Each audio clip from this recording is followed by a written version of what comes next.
বলছি দাঁড়া দাঁড়া। হ্যাঁ, সবাই জিজ্ঞাসা করছে যে সত্যি কি আমাদের বিয়েটা হয়েছে? তুমি বিয়েটা হয়েছে, এরপরও কি সবাইকে বিশ্বাস করাতে হবে?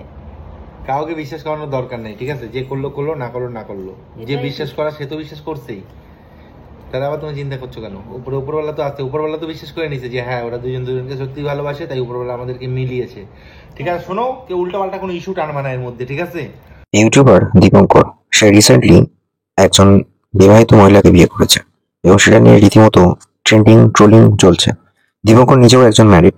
কথা হচ্ছে যে হিন্দু ম্যারেজ অ্যাক্ট ওয়াইজ কোনো একজন বিবাহিত পুরুষ বা বিবাহিত নারী কাউকে বিয়ে করতে গেলে তার আগের পক্ষের স্ত্রী বা স্বামীকে ডিভোর্স দিতে হবে, দেন তারপর বিয়ে করতে পারে।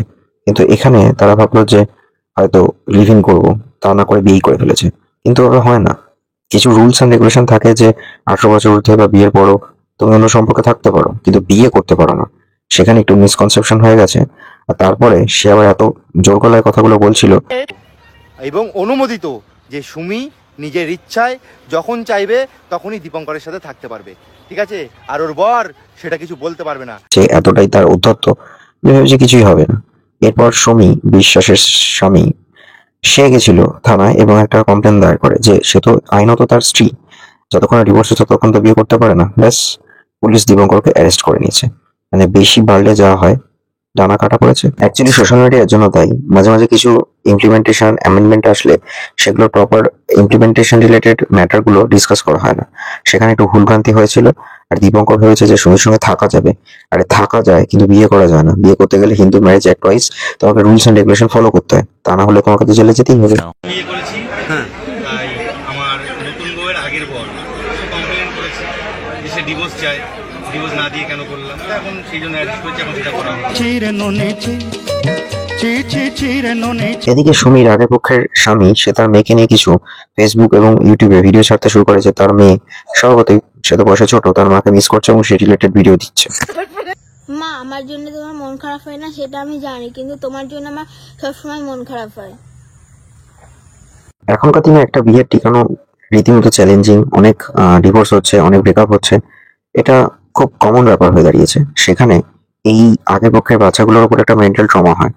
আর তার সাথে ঘটেছে কি, যে রিসেন্টলি সঙ্গীতা দাস জানা নামে একজন অ্যাডভোকেট বহু ইউটিউবার সোশ্যাল মিডিয়া ইনফ্লুয়েন্সার উপর কেস দিচ্ছে যে তারা ভালগার কন্টেন্ট বা অডাল্টারিজম বা সামাজিক অবক্ষয় রিলেটেড কোনো ভিডিও বানালে তার এগেনস্টে স্টেপ নিচ্ছে।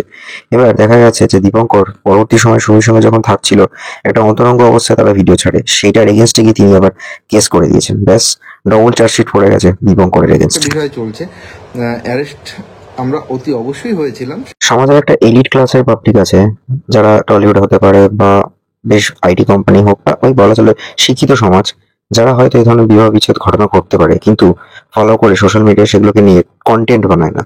আর এরা হলো সমাজের নিকৃষ্ট অশিক্ষিত সমাজের একটা অংশ, যারা সমাজকে আরো কলুষিত করছে।